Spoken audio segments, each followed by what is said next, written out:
Today I'm going to show you how I submit card to PSA and give you a little bit of a preview of what is turning out to be my biggest PSA submission to date.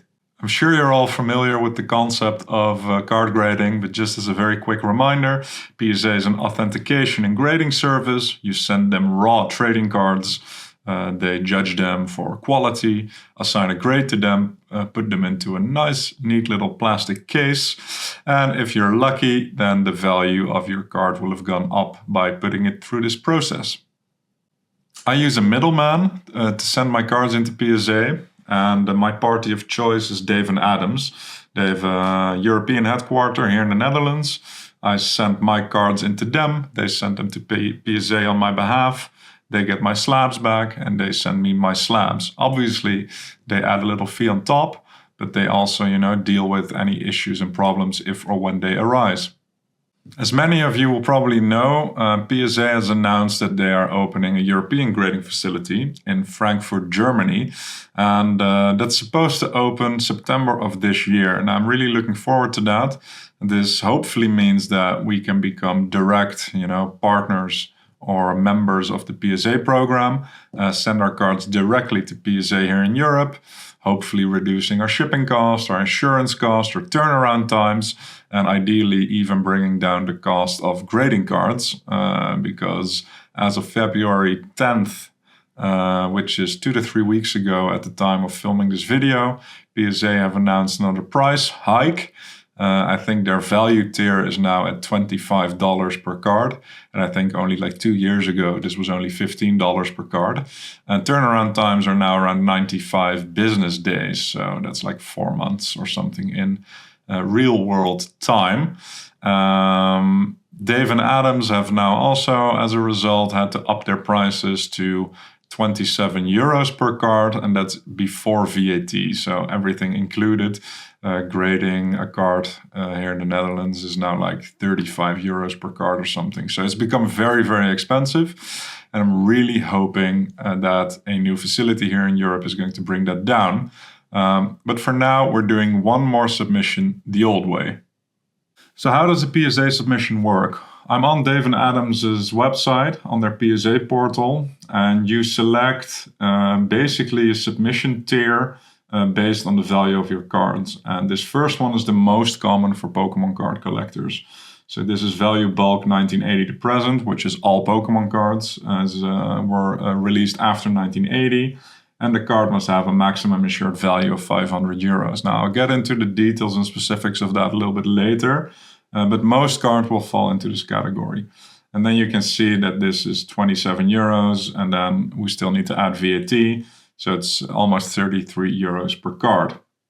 Now, once we've selected a pricing tier, you will get to this kind of information page, and you have to fill out specific information for every single card that you submit. So you have to fill in the year that the card was released in, the name of the product, the name of the character on the card number, the card type, quantity, and maximum insured value. And this value box, you put in what you think the actual value of the card is. So even though it's insured up to 500 euros, you put a little bit more of a specific number here, which is used to calculate, shipping insurance, these kinds of things. What I like to do is that before I fill out this form, because this is the thing that you fill out right at the end when you're ready to submit, is that I've taken all of these little information boxes, all of these data points, and I've just put them into an Excel sheet. And that looks like this. Okay, so here we have it, right? So this number is just my own internal number to keep track of cards. The year a card was released in, the product, the card name, card number, type, quantity, value, total value. And total value is just in case I have 2 of a card, for example. Now, the reason I do this is that I rarely get in a bulk of cards that I want to submit to PSA and just have it be done in one go. It's far more likely that, maybe I buy a card collection and I find 10 cards that I want to grade. And then a few weeks later, I have another 10 cards that I want to grade. Or maybe I pull a few good cards, etc. You get the point. So a PSA submission accumulates over time. It's not just there in one go. So I like to then just, as these cards, come into my possession, fill out this sheet. so that when it becomes time to do a PSA submission, I don't have to do all that information hunting from the beginning. But I've kind of just gradually done it over time, and it just really reduces the amount of work that it takes. It also shows me, how far along am I in, building up a good size submission.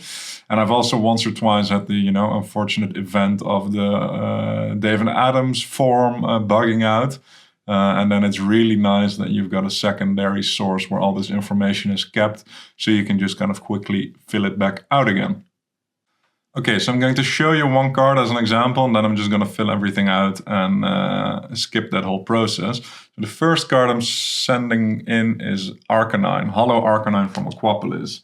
So this card was released in 2003. It's a Pokemon product. The name of the character is Arcanine. It's from Aquapolis, Hollow 2. The card is a Hollow Rare. The quantity is 1, and I'm putting the value at $100. That's it. And then when I press add another card, another area opens up, and I basically just rinse and repeat this for all the cards that I'm submitting within this value tier. So I'm going to go through all of this and see you after. So I've just finished adding all the cards that I'm submitting in this grading tier. And completed my card list, and now I'm at the return shipping part of the submission. I want the card shipped back to me, so I'm not going to pick them up in store. So I'm paying a UPS standard flat rate of 130 euros, and this covers 3 out of the 4 shipping legs. I am still going to be responsible for doing the initial shipping from me to David Adams in Europe. And then this fee covers from David Adams to PSA, PSA back to them, and then from David Adams back to me. So those 3 shipping journeys are covered in this number. But note that the initial shipping from me to David Adams will still be an additional cost that I'm going to incur. All of the raw values of the cards combined came out to just under 14,400 euros. So that's the insurance number I'm going to pick. This is just one big drop down. And then I'm going to go to the next step. And I will see my entire card list, which I am going to double check. I just finished checking and everything on the card list was correct. Now here you can see the subtotals. So this is 70 cards at 27 euros each. Then my shipping will be added on top. The shipping insurance will be added on top. So that's another almost 200 euros. But hey, I want insurance for a submission this big. And then good old VAT is going to get added. So this first submission, so this is only my submission of cards for the bulk value tier, but it is the vast majority of my submission. Is going to cost me just under 2,600 euros, and then some shipping, to the David Adams facility. So let's just call it 2,600 euros. So I'm going to finalize this and run through the exact same process for the other tiers that I'm submitting cards to, and then I'll show you how I package them. I just finished going through this step for all of the tiers I'm submitting stuff at, and I thought I'd put it into a quick little table so it's a little bit easier to digest. So I submitted 79 cards in total, so it's a big submission, and technically I'm just doing 4 separate submissions, but I'm sending it all in one go, and to me it feels like one submission. So I submitted 70 cards at the lowest tier, so up to $500. And with all the insurance and shipping and yada, yada, yada included, it comes out at 37 euros per card on average. So very, very steep number in my opinion. And I submitted 6 cards at the second tier, so up to 1,000. And that comes down to around $100 per card. And 2 cards at the regular tier, 146 per card. And the express tier, which is wildly expensive in my opinion, 280 euros just for a single card. Now, when you see all of this, you might just think, well, why not just submit everything at the lowest tier and just do, 79 cards at 37 per card? And it is possible to do this. But there's a few drawbacks. One is a practical drawback. So if you send in all of this at this tier, then all your expensive cards, etc., will just get lumped into the value bulk tier, meaning that even your expensive cards you won't see for another 4 or 5 months, whereas these more expensive tiers also have a lot better turnaround times. But most importantly, it's an insurance issue. So let's say your entire submission gets lost. Now, all of these cards are only insured up to the maximum value that you just declared, meaning that even if your card is worth 2,500, you're at best going to get 500 for it. And I think that's just not worth the risk, because when you send these cards in, and they end up getting a good grade, or they are, even as a PSA 1, they're worth a lot, PSA is going to upcharge you anyway. And an upcharge basically means is that the tier that they decided or judged it to actually be in is higher than the tier that you submitted it in. So, once you submit everything in value bulk, but you kind of know that they're already worth like 1,000 or 1,500 or whatever, you're going to end up paying these fees anyway. Otherwise, they're not going to release your cards back to you. And people, can really get their panties in a bunch over this upcharge system. But it's mainly an insurance thing. It's just a lot more expensive to send back a 2,500 euro card and properly insure it and ship it than it is a 100 euro card. So if you kind of know this anyway, then you might as well just, put them in the correct tiers and not lump them all in bulk. All right, so first I'll show you my 70 card value bulk submission. And these are all cards that I got out of collections that I purchased or that I pulled myself or that I bought as singles or at conventions that for some reason or another I think are worth grading. And that can be fun as an experiment because I think the value will increase. And this is a lot of vintage stuff in here. So I'll shout out when I think I'm submitting something that is a 10 contender, PSA 10 contender, but most of them will not be. So, all right, without further ado, Arcanine from Aquapolis, Vaporeon, Skyrange. I think 2 of these Charizard Delta species, Umbreon Delta species, Ray Delta species, Salamence EX, Charizard GX, 2 Shining Noctowns, Shining T-Tar, Dark Dragonite from Rocket, Shining Raichu, Dark Espeon, Celebi First Edition, Birthday Pikachu promo, Charizard from Dragon, 3 of the Neo Genesis Lugias. This one's got a nice swirl. Got 4 of the OG Umbreons. And also 4 of the OG Espeons. 4 Ancient Mews, original movie promo. I had so many of these as a kid, that's done well. Shining Magikarp, gorgeous card. Dark Charizard from Rocket, Dark Blastoise from Rocket, 2 Aerodactyl EX from Sandstorm, a nice Fossil Gengar, base set Blastoise, base set Venusaur, a Dutch base set Zard, T-Tar, Dark Celebi, Dark Houndoom, 2 regular Houndooms, Wailord EX, also Sandstorm, Aggron from Sandstorm, Lapras from Ruby Sapphire, Typhlosion Sandstorm, Stand, Jirachi, Legendary Collection Slowpoke Reverse, Kabuto Reverse, 3 Typhlosions, very cool, a Lapras from Fossil, Dragonite from Fossil, a normal non-holo Mewtwo,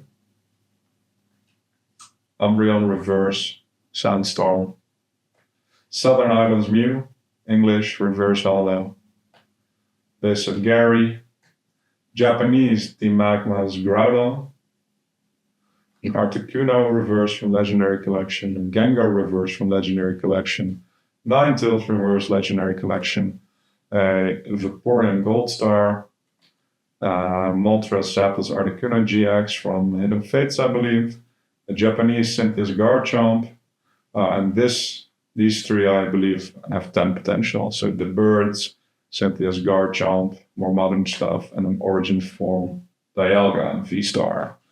So that's my tier 1 submission, my value bulk submission. And that's the brunt of it, obviously. Then I have 6 cards in the next tier.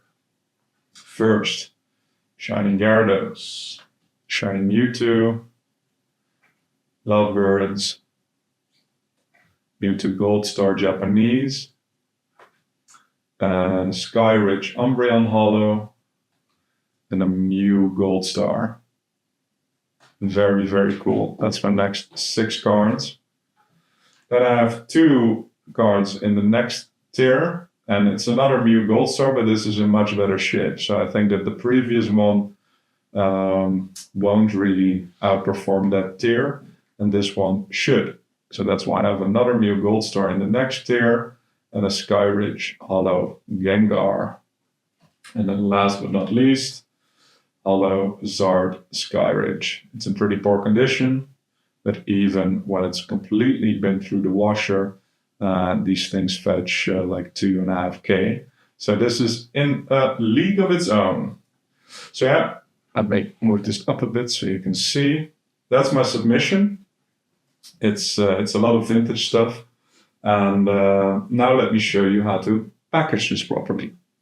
All right, so both PSA and your middleman will have these packaging guidelines. And they all kind of start the same. And it is that you put your cards into a penny sleeve, and you put those penny sleeve cards into a semi-rigid sleeve. So don't use top loaders or anything else.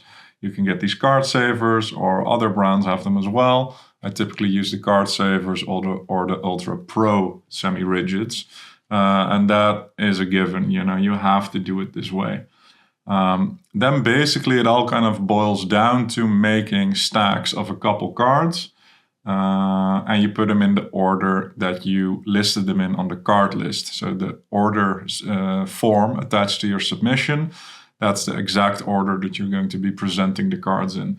So let's say I take a stack of 10 cards, and I'll show you in a minute. I put them in exactly the same order, and then I wedge them in between 2 sheets of cardboard, put some rubber bands around them, ideally, bubble wrap them a little bit, and put them in a shipping box. So just go through this submission guideline for yourself, and then now I'll show you what this looks like in practice to make it come alive a little bit.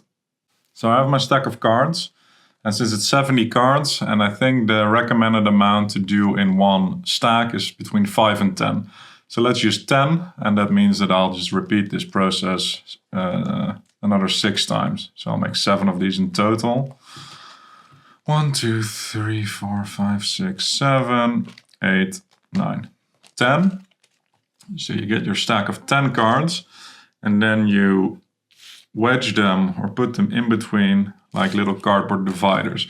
And I've purchased these now for the first time. I'm going to try using these, but I used to just cut them out of leftover boxes I would have laying around the house.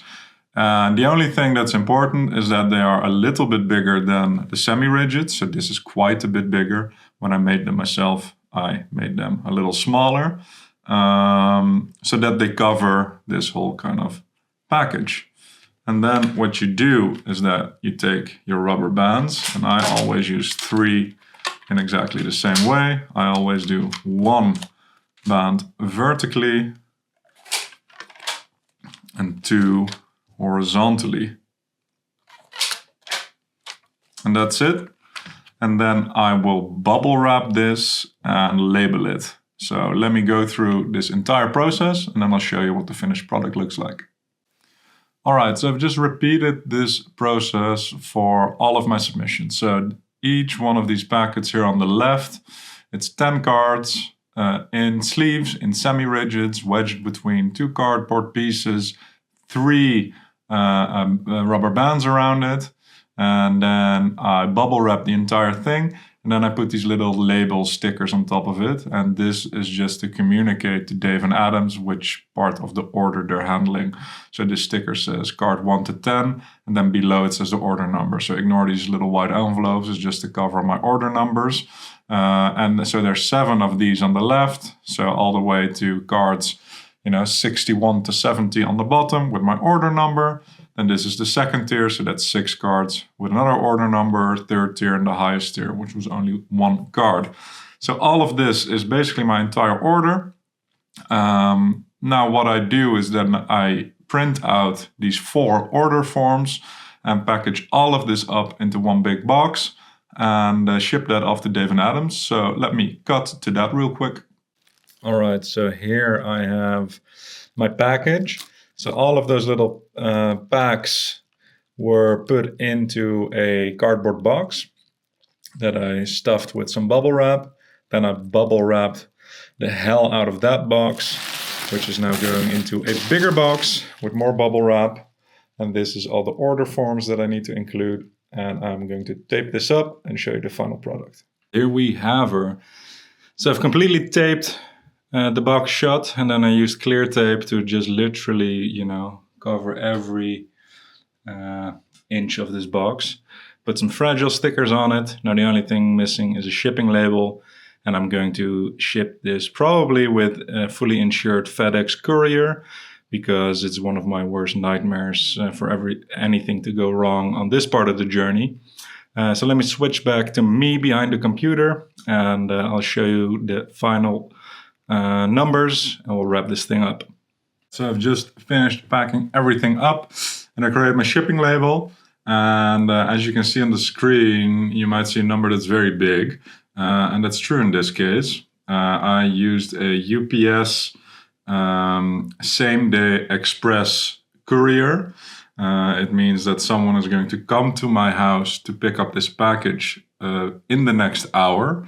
And they will drop it off at the Dave and Adams Submission Center on the same day.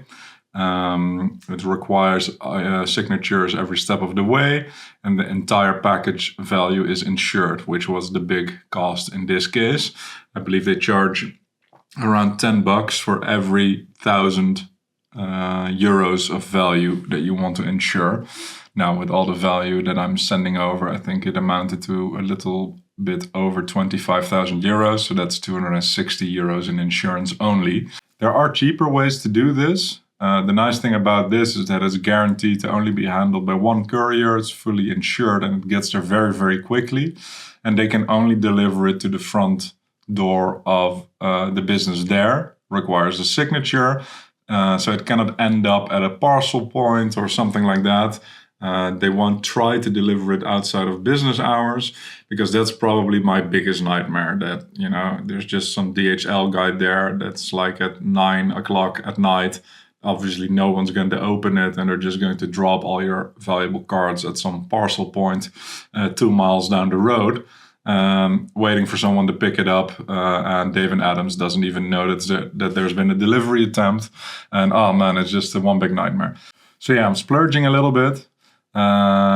Because I want the cards out of the house as soon as possible, treated well, and then submitted to PSA as soon as possible. I mean, I've shared this in previous videos that I keep all my valuable cards outside of the house. I have a safety deposit box at a bank. It's underground, and that's where I keep all my slabs and valuable singles.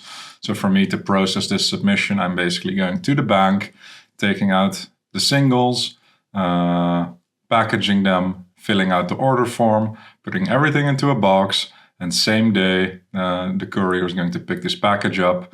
I've already done most of the prep work in my Excel sheet like you saw, so maybe these valuable cards are in my home for 2 to 3 hours before they're out again, and I really prefer it this way. The space has become a little bit crazy over the last couple months. And it just brings me, a good sense of security that I don't really have anything of value in the house, or when I'm doing stuff like this, that it's basically in and out before anyone's any wiser. And obviously by the time this video comes out, this stuff is way across the ocean already probably. And because there's multiple submission tiers, I'm also just going to get it back in a tiered way. So this is 4 packages coming back. And what I typically do is I unbox them, maybe make a little video, take pictures of all of them, bring them to the bank.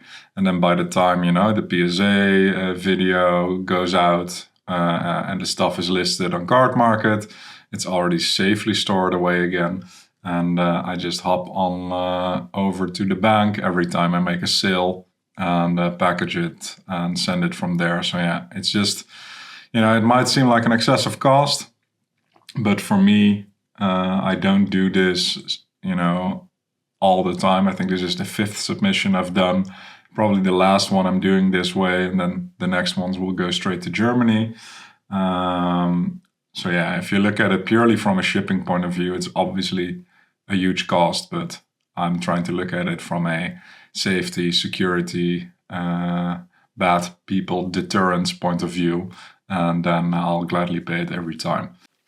So yeah, that's my PSA submission guide. Maybe all of this will be outdated in a couple months when PSA opens up in Germany, but conceptually I think, this entire process will stay exactly the same. And if not, I'll do a new video then. I also really enjoyed showing off my haul. It's my biggest and most valuable PSA submission that I've ever done, with a lot of stuff that I absolutely adore, cool old vintage cards. So now you've had a nice peek behind the scenes, a little preview of what I'm submitting and how I'm submitting it, and get the blood boiling a little bit to build some hype for this return. So yeah, see you in a couple months when I get all of this back, and then we'll know if all this money and hassle has been worth it. All right, well, thanks for tuning in again, and see you soon.